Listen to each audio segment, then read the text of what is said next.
Mumbai Center, which is called Ramana Mumbai, is presenting a video on a member sharing her attraction for Bhagavan and attraction for Sri Ramanasramam.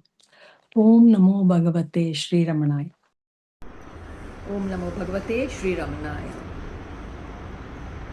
Beloved brothers and sisters, fellow travelers on the path of self-inquiry and devotees of our Master Bhagavan Ramana Maharshi.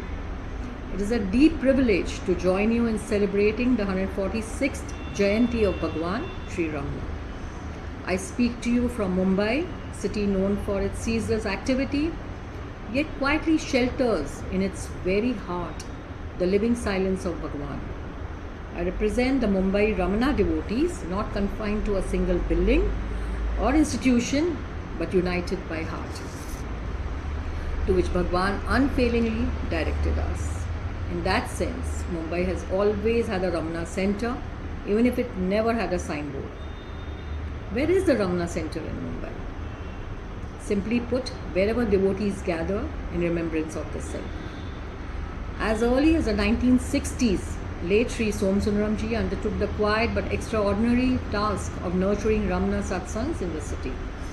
Simple gatherings held in drawing rooms, modest halls, and at the Ramakrishna mission, yet they carried the fragrance of Arunachala. He understood a profound truth. Place is secondary, presence is primary. Long before many of us found our way to Bhagavan, these early devotees ensured that His grace flowed uninterrupted in this restless city. We stand today on the foundations they laid in silence and dedication. From 1980s, another chapter unfolded at Khanna Terrace, Juhu, Mumbai. No formal institution or banner, but a living rhythm of Ramana satsangs.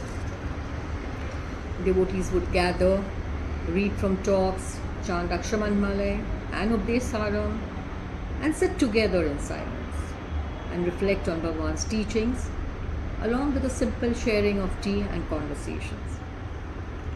But these were never the center.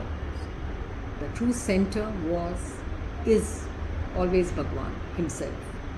In this way, Khanna Terrace became a quiet extension of the ashram spirit, rooted in silence and devotion, right in the heart of Mumbai. My own connection to Bhagavan is inseparable from the life of my grandfather-in-law, Sri H.C. Khanna from Kanpur. He was not a philosopher seeking answers, but a seeker offering himself entirely at the feet of the Master. His dialogues with Bhagavan, recorded in talks with Sri Ramana, are not intellectual discussions, they are encounters where the ego is gently but firmly dismantled. On one occasion, Pitaji asked Bhagavan about the mind and its relentless struggle. Bhagavan replied with characteristic simplicity, "The mind is only a bundle of thoughts. Stop the thinking and show me the mind." In another exchange, he asked about peace.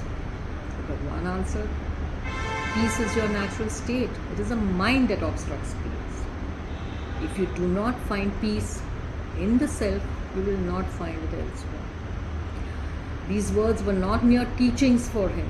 They became the very access to his life. His surrender was so complete that Bhagavan drew him permanently into his orbit. His samadhi now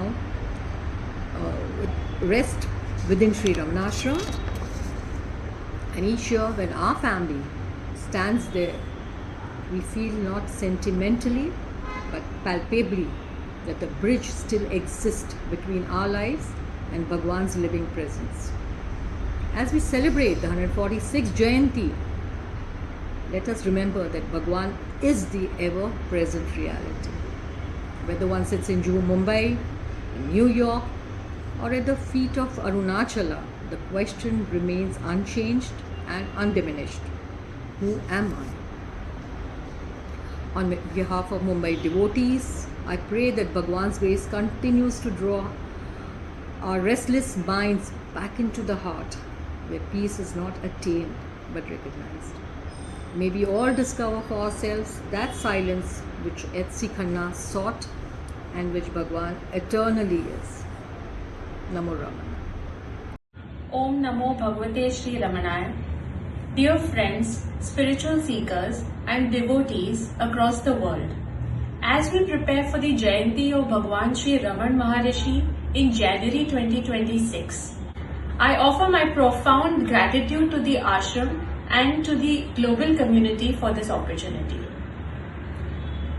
Among the many luminous teachings of Bhagavan, the one which has deeply touched me is, there are no others. This is not mere a statement of compassion and kindness of Bhagavan, but it is the ultimate reality and the highest peak in the Advaitic philosophy. It means that the self, the Atman, is the ultimate reality and the other is a mere projection of the mind. It signifies that the ego is crashed with the very moment of this thought. I believe that the spiritual depth is immeasurable in this phrase. If you could measure the spiritual realization with the highest physical mountain, say the Mount Everest, the Mount Everest will also fall short with this depth. It resolves the conflict in its root. To me, the ashram experience has been very different. To every individual, the ashram experience is to its own. It has been a miracle for me to be in the ashram. I'm coming here since 2023 because of my legendary grandfather, Pandit Ramanaya, a Sarangi virtuoso and an advert devotee of Bhagavan. With this, I conclude that when the devotion is inherited in faith, Bhagavan walks with you in every step. Pranams.